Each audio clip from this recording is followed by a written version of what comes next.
zazpion pilotakadatik. Hau 8 ere pasaliteke.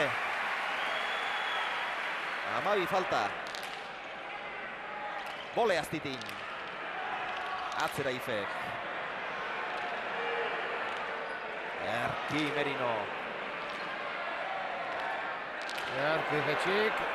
Eraman Titinek ordea. Oso ni moldatu da. Efektu emana izan dio. Ez du asmatu. Ireki Xalak. Eraman Titinek. 8 pilotaka da. Ikeragarri emozioa, frontoiz dauna, Getxi bien tartera oso ongi Abelek, eraman Titinek. Xala. Pelotoitan bide jundarlikek, baina... Eraman Merino.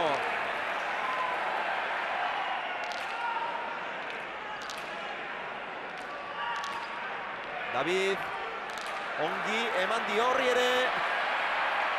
Eutxi Abelek. Ez du asmatu eta Xala gutxiago.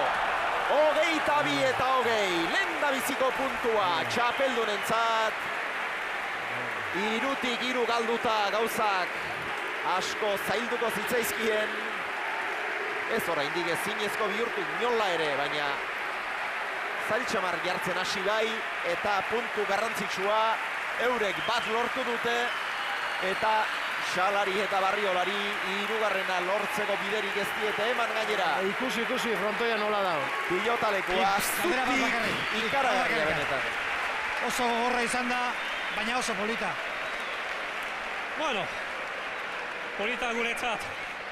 Ez da hori importantena, zerunago irabaztea eta. Eta, bueno, azkenean, pelotak ere gasatu egin dire eta sufritu egin dugu, eta, bueno, azkenean ere. Ez da gero hor, genuen lekurik asko jotzeko eta bueno, azkenean, hola da, ez? Sigi behar dugu eta bergurengon, ez? Oso luzea. Bai, oso luzea da, baina, bueno, gaur hainbestean ez gero galduta beti pena ematen du, ez? Baina, bueno, hori hola da, guain beste partidua preparatu eta berba, ez? Bede hileko zen? Bai, hene ustez, gaur David pelota asko kendu du. Egia esan gero pelota salida asko hartu du eta bueno, guretzat ere ez da txara, baina pelota horiek beraintzat hobeto eta bueno, azkenean lan asko egin dugu, ustez Abel kriston partioa egin du, ni bueno, azkenean ustez gehiago asmatu dut eta gero azkeneko momentu hartzen hori, ez, karau cruz izan da eta bueno, beretzat izan da, ez. Sí, yo creo que los 4 nos hemos vaciado, le hemos dado todo. Creo que bueno, que el material tampoco nos ha ayudado mucho.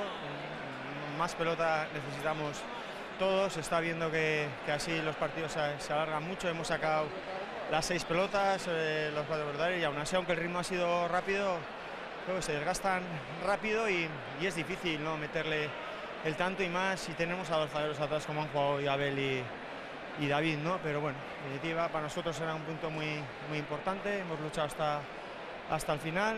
Hemos tenido también ese pelín de suerte que quizás la semana pasada nos faltó, y hay que seguir el campeonato. Esto es largo y nosotros tenemos que recuperar la confianza y seguir jugando así.